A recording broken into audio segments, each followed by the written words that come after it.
വിദ്യാർത്ഥിയുടെ ആത്മഹത്യയിൽ ആരോപണ വിധേയരായ കുട്ടികളുടെ മൊഴിയെടുത്തു. റാഗിംഗ് നടന്നുവെന്ന പരാതിയിലാണ് മൊഴിയെടുത്തത്. സഹപാഠികളുടെ മൊഴിയും ഹിൽ പാലസ് പോലീസ് രേഖപ്പെടുത്തി. സഹിൻ ആന്റണിയുണ്ട്. സഹിൻ, ഈ കൊടും ക്രൂരതകളാണ് തെളിവ് സഹിതം ഈ കുട്ടി നേരിട്ട റാഗിംഗ്, അതുമായി ബന്ധപ്പെട്ടുള്ള കൊടും ക്രൂരതകളാണ് കഴിഞ്ഞ ദിവസം അമ്മ ഉന്നയിച്ചത്. സംസ്ഥാന പോലീസ് മേധാവിക്കും അമ്മ പരാതി നൽകിയിട്ടുണ്ട്. എങ്ങനെയാണ് ഈ കേസിന്റെ മുന്നോട്ട് പോക്ക്? സേതു, തൃപ്പൂണിത്തറയിലെ ഗ്ലോബൽ പബ്ലിക് സ്കൂളിനെതിരെയായിരുന്നു ഇത്തരത്തിലുള്ള ഒരു പരാതി ആ കുട്ടിയുടെ അമ്മ നൽകിയിരുന്നത്. അതിനു മുൻപ് കാക്കനാട് തന്നെയുള്ള ജെംസ് സ്കൂളിനെതിരെയും ഒരു പരാതി നൽകിയിരുന്നു. ആ സ്കൂളിൽ നിന്നുമായിരുന്നു ആദ്യ പീഡനം കുട്ടി നേരിടേണ്ടി വന്നത്. അവിടുത്തെ വൈസ് പ്രിൻസിപ്പാള് കുട്ടിയെ മാനസികമായി പീഡിപ്പിക്കുകയായിരുന്നു. മാത്രമല്ല, കുട്ടിയെ ഏതെല്ലാം രീതിയിൽ അവര് ഹറാസ് ചെയ്യാൻ കഴിയുമോ അങ്ങനെയെല്ലാം ആ കുട്ടിയെ അവിടെ നിന്നും പുറത്താക്കുന്ന അല്ലെങ്കിൽ അവിടെ നിന്ന് പോകേണ്ട ഒരു സമീപനം സ്വീകരിച്ചിരുന്നു.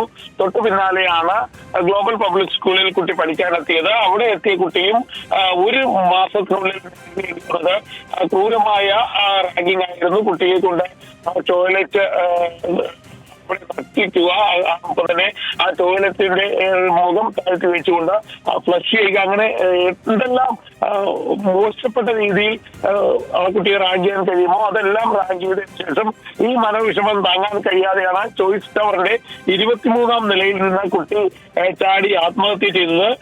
ഇതേ തുടർന്ന് കുട്ടിയുടെ അമ്മയും അച്ഛനും ചേർന്നുകൊണ്ട് പോലീസിൽ പരാതി നൽകിയിരുന്നു.